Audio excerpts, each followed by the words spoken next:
Many people don't struggle with confidence because they lack beauty or they're not beautiful, but they lack confidence because they fail to define things the way God defines them.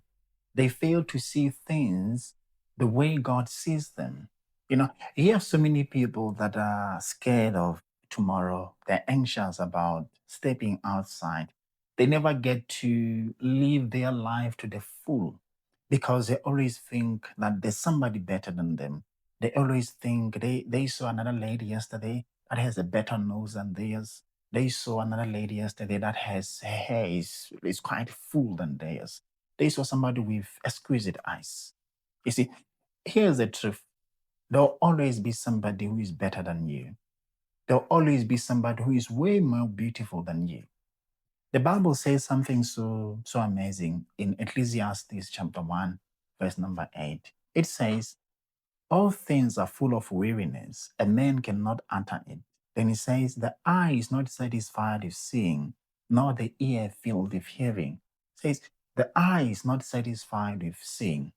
So if you're gonna base your life based on what your eye sees, you'll never, ever, ever, ever be satisfied. Because the Bible says the eye is never satisfied with seeing. The eye will always see somebody who's way more beautiful than you. There will always be that somebody who has a better nose than yours. There'll always be that somebody who is more educated than you, who is more successful than you, who drives a better car than yours, who has a better family than yours. There'll always be that guy who is smarter than you in class. It's just how life is, man. So that's why you should stop comparing yourself with other people. Stop seeing yourself with other people's eyes. Because that way, you'll never do much in life. You always think you don't deserve much because you always think there's somebody better than you or there's somebody who can do it better than you. But that's not how things are supposed to be because remember, the Bible says the eye is never satisfied with seeing. So don't walk based on what your eyes tells you or sees on that person who is better than you. Have confidence in what God made you to be. Have confidence in the beauty of God that's in you. The Bible says you are fearfully and wonderfully made. In other words, God sat down and looked through time, you know, and then he saw from the first man, Adam, until the last man that will be born in this world, that there will never be anybody like you. You are the first and the last of you. And that's why he made you and he made me. I'm the first and the last of my kind. I'm the first and the last of God. I'm the best of me that God had in mind. And that's why when he made you, he didn't make another me. He made you because you are the best of God that God had in mind. And there's so much beauty of God in you. There's so much beauty of God that God has invested in you. That's why the Bible says you are fearfully. That means God was careful when He crafted you, He was careful when He made you. He took His time. And remember, He made you in eternity. So He had enough time to make you, to plan you, to decide you. So He made the best of you. He didn't make a mistake. Sometimes, maybe your parents might have told you that you were a mistake. We didn't plan for you to come. We didn't plan to have a child. They might say a mistake, but you are not a divine mistake. You cannot be a divine mistake. Human beings can make mistakes and say, we had a child by mistake. But in the mind of justice, in the mind of God, you are not a divine mistake. It was you that was supposed to come. And now that you are here, you got to look at yourself the way God sees you. You got to look at yourself the way the divine being looks at you. He's God, man. He made the best of you. And remember, the Bible says you are fearfully and wonderfully made. God sat down and wonderfully crafted you, fearfully crafted you. He made the best of you. And then the Bible says as well, not the ear filled with hearing. You see, you gotta stop living your life based on what you hear about other people. You always hear stories of people that are doing exploits, that are doing greater things than you. You always hear stories of people that are more beautiful than you, especially with ladies, it comes to beauty. You always hear that there's a girl or there's a lady, there's a woman somewhere That is so beautiful that there's no imperfection in her. And then when you look at you like, oh boy, just look at how imperfect I am. No, never look at yourself that way. You are not imperfect. God made you the best. It doesn't matter what other people say about another person's beauty. It doesn't matter if that person has a better nose than yours. It doesn't matter if that person has, a better collarbone than yours. It doesn't matter. Look at yourself and see the best of God. See the beauty of God in you. Remember, the world can only relate with you that you are satisfied with. We cannot relate with you beyond what you see about yourself or how you define yourself. So if you see yourself as ugly, as somebody who doesn't deserve anything, that's how the world is going to relate with you. That's how other people are going to relate with you. So don't live like that. Live with confidence. Live like somebody who was made by God, who is the best of God, and who is the totality of the revelation of the beauty of God. Every day, look yourself in the mirror and say, you know what? I'm the totality of the revelation of the beauty of God. I'm the manifestation of the beauty of God. I'm the best of God. When God saw me, He had the best in mind. He made me the best. Always see yourself that way. Say, I'm the beauty of God. I'm the revelation of the glory of God. See yourself that way. And then when you relate with other people, when you see other people, that's how other people are going to see you. Because remember, what you see is what you get. So if you see yourself differently, then we're going to start to see you differently. You see, as you start to understand the word of God, and yes, you start to see things through the lenses of the word of God, you start to see things the way God sees them. You get to realize that there's no such a thing as an ugly person. Humans have defined other people as ugly, but if you are to see things through the lenses of God or through the lenses of God's word, you get to realize that nobody is ugly. There's no such a thing as an ugly person. What am I saying? I'm saying stop looking at yourself and thinking that you are ugly. You are not ugly. You are the best of God. You are the best that God had in mind. Amen. Let's go to Ecclesiastes chapter 3, verse number 11. The Bible says, He have made everything beautiful in His time. It says, He have made everything beautiful in His time.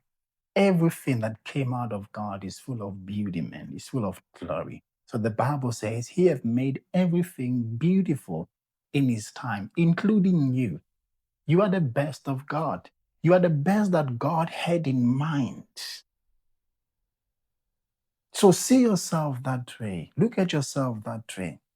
If we go to the book of Hebrews, um, go to Hebrews chapter 13, from verse number 5 to verse number 7. Before we read, let me say this.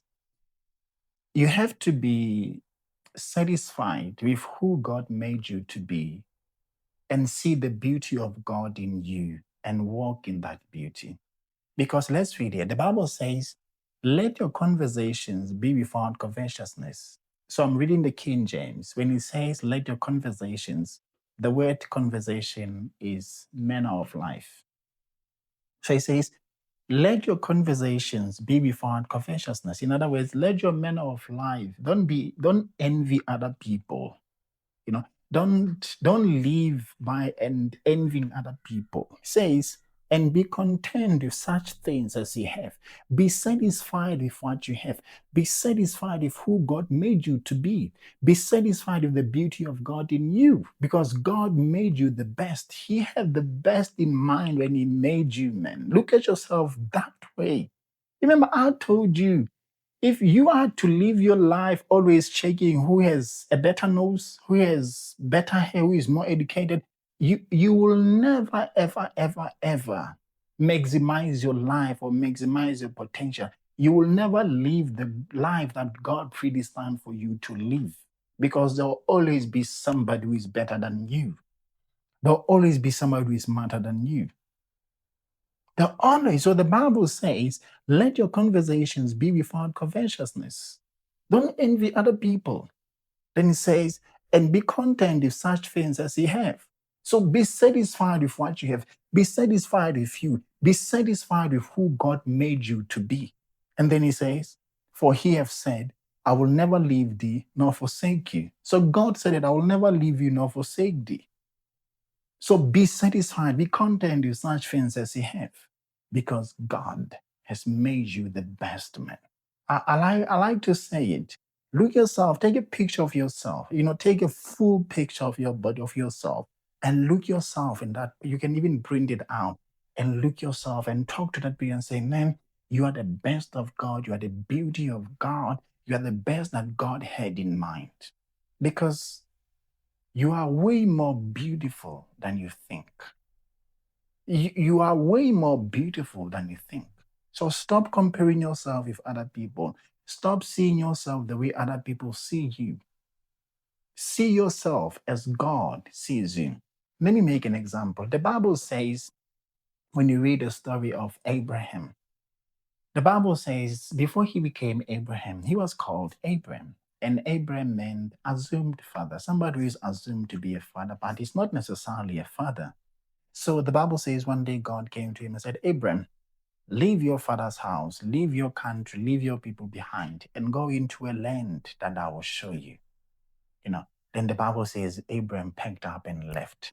In chapter 17 of Genesis, the Bible says that when God appeared to him, he said he changed his name from Abram to Abraham. And here's the thing, he was Abram. He saw himself as Abram. People saw him as Abram, as somebody who is assumed to be a father, but who is not a father. Every day he woke up looking at himself as Abram, as somebody who is assumed to be a father, but is not necessarily a father. But then the Bible says God came and said, from today, you are no longer Abram, you are Abraham. So in the mind of God, he existed as Abraham. And Abraham means a father of many nations. So, in other words, in the mind of God, in the mind of divine justice, he existed as Abraham, although he saw himself as Abram. But God came and said, Abram, you are no longer Abram, you are now Abraham. You see, God sees you different. He doesn't relate with you the way people relate with you. He doesn't see you the way people see you. There's a you that exists in the mind of God. And if you can start to see yourself the way God sees you, I tell you, when you start to enjoy yourself, you start to enjoy your own company, you start to enjoy being you, because you will know that you are the beauty of God, you are the best of God. There's a whole lot of stories in the Bible that you can read where a person saw themselves a certain way, then God appeared, and then, God told them, this is you. Look at yourself. Because every time when God appears and he gives you a picture, it's like a mirror. He gives you a mirror of yourself. Say, this is you. Look at yourself. But the you that you see in that mirror is a better you. And that's why you should commit yourself to the word of God so that you can find out who God sees you to be. That's why you hear people say you have to find your purpose, you have to discover your purpose. The whole story of purpose is for you to discover the beauty of God in you and live in the totality of it. That's what you call purpose. Because if you don't discover the purpose of God about you, people will define you. And you won't like it when people define you. So see yourself the way God sees you. He doesn't see you as broke. He doesn't see you as ugly. He doesn't see you as nothing. He sees you as the best.